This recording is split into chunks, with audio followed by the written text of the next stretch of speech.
Hi everyone, Simon here with a review of #Funtime. #Funtime is an exceptionally good twin-stick shooter that's available on PC, Xbox One, Nintendo Switch and PS4. I bought the PS4 version and that's what you see on your screens. Aside from the cringe-worthy name, thank God this one is fun to play, because otherwise that name would go down in hell.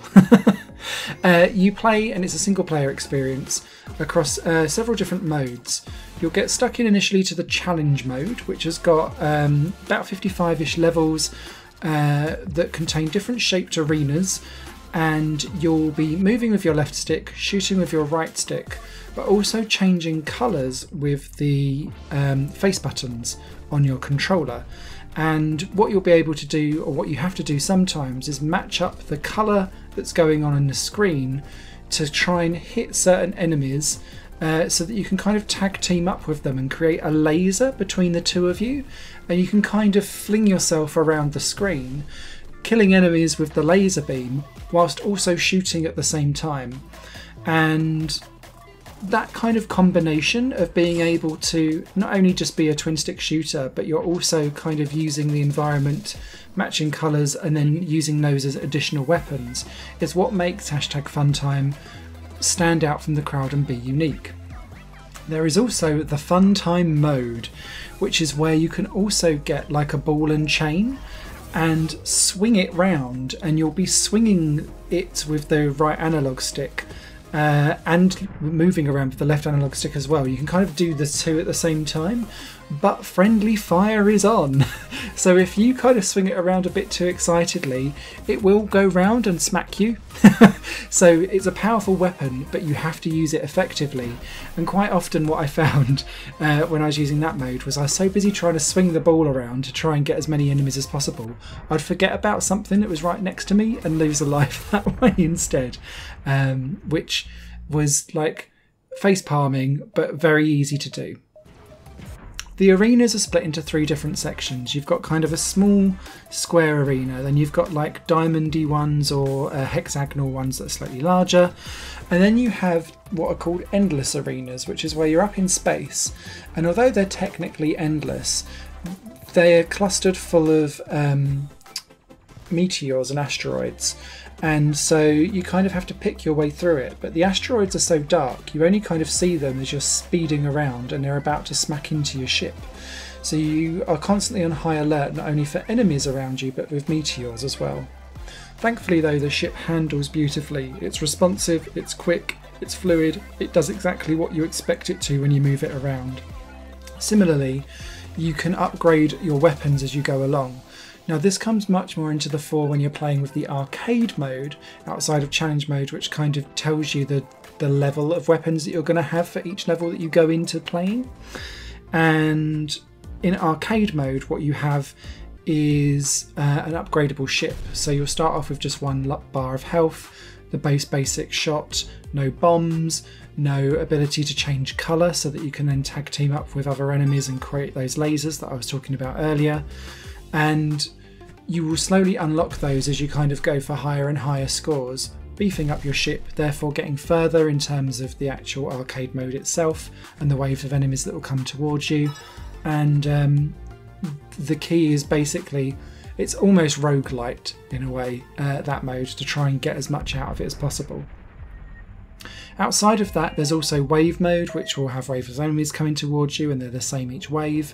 That takes place in a funky little maze environment as well, which will keep you on your toes because you can use that to rebound various additional enemies' bullets as well as your own bullets off of, and that can be used in a tactical way. Get your words out, Smithy. And then you've also got, and this is diving back to the challenge mode, not only are you tasked with like fighting and there's survival modes and then there's like high score modes within a certain time period, there's also like navigational races, which threw me off initially, and it's because you can change your colour to try and get through and like match various laser beams so that you don't get hurt. But you've also got a boost button, and that allows you to become invincible when you're boosting.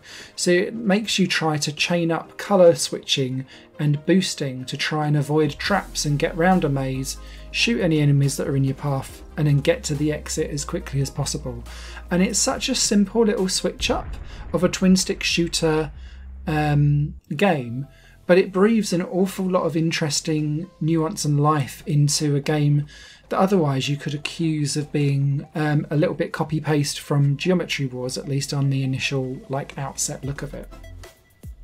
However, what I hope I've kind of explained is that #Funtime has an awful lot going for it that makes it stand out from Geometry Wars, and that is why I recommend it. This isn't a simple copy-paste formula. There's lots of interesting mechanics that are added in to make it feel unique and different. Each of the challenge levels has their own leaderboard, so you can go up against online competitors and try and beat out other people for top step. I also noticed that the soundtrack it has a thump to it and a beat, but the enemies also appear to the beat of the music as well. I'm not sure if I was just kind of feeling it and that's the zone that I was in, but I did find that quite funky all at the same time, that it just seemed to all be in sync together. It doesn't actually have any rhythmic feel to the actual gameplay itself, but it was just nice that it all timed to the beat of the song. So that is #Funtime.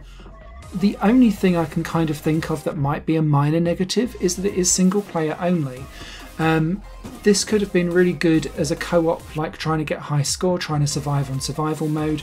They could have also done some kind of percentage based hide and seek shielding and trying to kill each other type mode in there as well if they wanted to really go for it.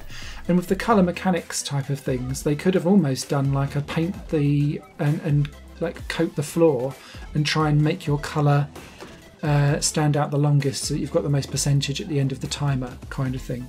So there's a few little things that I thought could have been added on, maybe an addition for multiplayer, but as a single player experience and as it is, I can't fault #Funtime at all, except for that game name. I wonder how many people have tuned out just because of looking at that and going, cringe! But I really hope you don't, because this is a great game and it's a little hidden gem in the arcade indie scene. So, #Funtime out now across all major consoles and PC. I strongly recommend you pick it up if you like yourselves your twin stick shooters. Until next time, you guys take care. Bye for now.